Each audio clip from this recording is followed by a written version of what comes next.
नमस्कार, मैं विकास और आप देख रहे हैं चौकस भारत। देखिए, लोक जनशक्ति पार्टी के रामविलास के राष्ट्रीय अध्यक्ष चिराग पासवान ने आज एयरपोर्ट पर मीडिया से बात करते हुए नजर आए।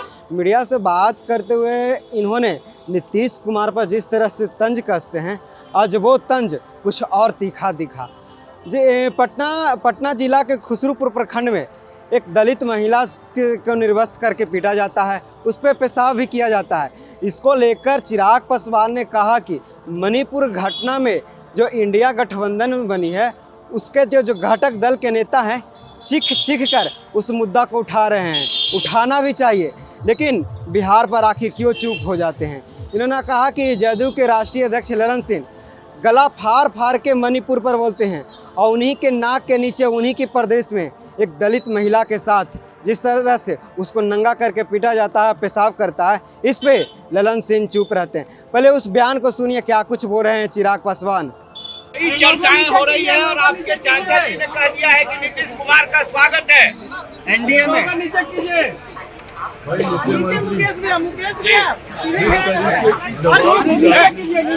करते हैं, ये यकीनन उसी का ही एक पक्ष है। दूसरों को डर दिखाकर मौजूदा गठबंधन से ज्यादा लाभ लेना, ये मेरे मुख्यमंत्री नीतीश कुमार जी की पुरानी रणनीति का हिस्सा है।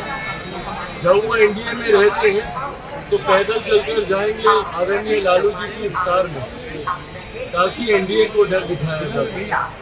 और जब वो महागठबंधन में रहते हैं तो महागठबंधन के कार्यक्रमों को छोड़कर बार वो जाएंगे भाजपा के वरिष्ठ नेताओं को श्रद्धांजलि देने, ताकि राजद के ऊपर दबाव बनाया जा सके। ये मेरे मुख्यमंत्री की पुरानी रणनीति का हिस्सा रहा है। दबाव डालकर आज की तारीख में जिस तरीके से विपक्षी दलों के इस गठबंधन में मुख्यमंत्री की अनदेखी की जा रही है, बड़े सपने लेकर गए थे, वो संयोजक बनेंगे तो उस गठबंधन के नेता बनेंगे, तो प्रधानमंत्री पद के चेहरे बनेंगे।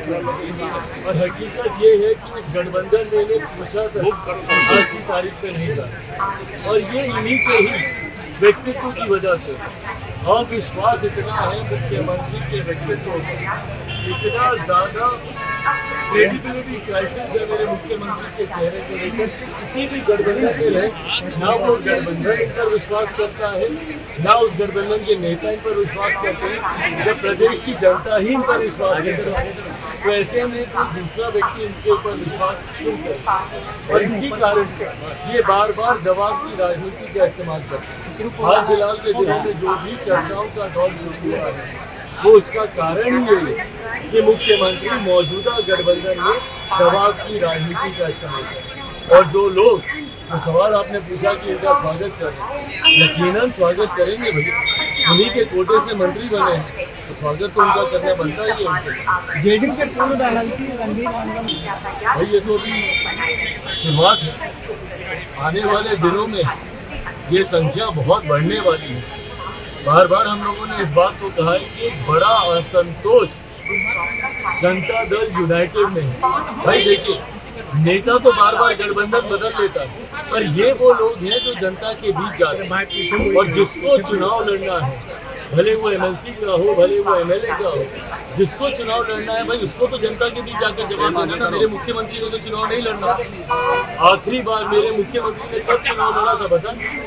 ना वो लोकसभा का चुनाव लड़ते हैं, ना वो विधानसभा का चुनाव लड़ते हैं। बैकडोर से वो बार एमएलसी बनकर अपने आप को नॉमिनेट कर वो मुख्यमंत्री के पद पर बैठे हुए। तो इनको तो जनता के बीच जाना नहीं है, पर जिन लोगों को जनता के बीच जाना है, उनको तो ये जवाब देना है ना कि भैया बार क्यों मुख्यमंत्री नीतीश कुमार जी पाला बदलने का काम करते हैं, गठबंधन बदलने का काम करते हैं। तो ऐसे में हर वो नेता जिसको जनता के बीच जाना है और जिसको इस बात का डर है कि जनता उनसे सवाल पूछेगी गठबंधनों को बार बदलने को लेकर, हर वो व्यक्ति आने वाले दिनों में चुनाव से पहले गठबंधन मुख्यमंत्री नीतीश कुमार जी की पार्टी जनता दल यूनाइटेड को छोड़कर अलग हो था।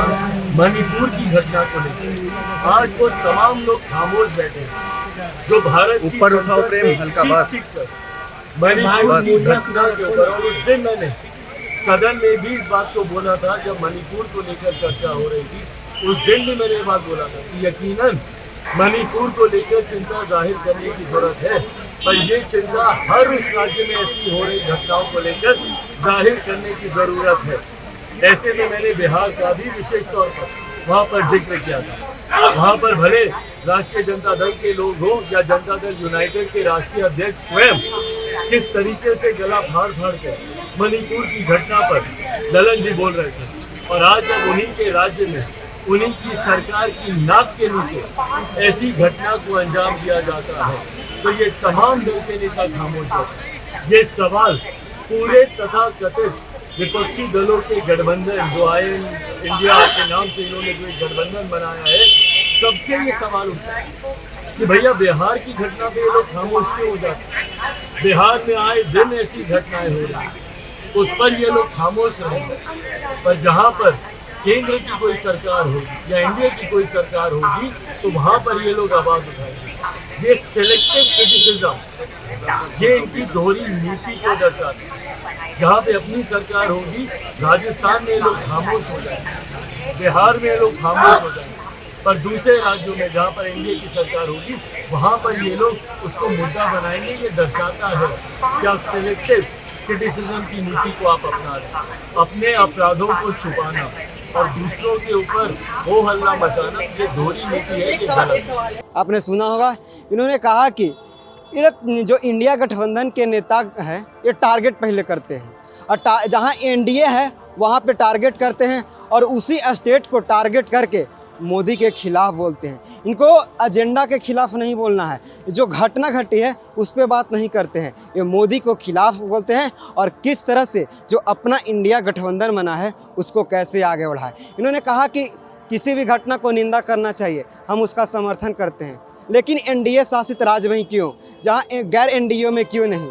इन्होंने कहा कि बिहार में जिस तरह से लगातार आए दिन घटना हो रही है, हमने संसद में भी इसकी बात रखी थी, लेकिन सारे जो इंडिया के घटक दल के नेता हैं वो मौन रहते हैं, और जहां जैसे ही थोड़ी से भी एनडीए शासित राज्य में, बीजेपी शासित राज्य में घटना घटती है तो गला चीख चीख के फाड़ फाड़ के बोलते हैं। इन्होंने कहा कि सिलेक्टिव, इन लोग कलेक्टिव रिस्पॉन्सिबिलिटी से नहीं जाते हैं, इन लोग सिलेक्टिव रिस्पॉन्सिबिलिटी से जाते हैं। जिस दिन इन लोग कलेक्टिव रिस्पॉन्सिबिलिटी से जाएंगे उस दिन मैं मानूंगा कि इंडिया गठबंधन के लोग घटना को जिक्र कर रहे हैं। आप देख रहे हैं चौकस भारत, मैं विकास कुमार पटना, धन्यवाद।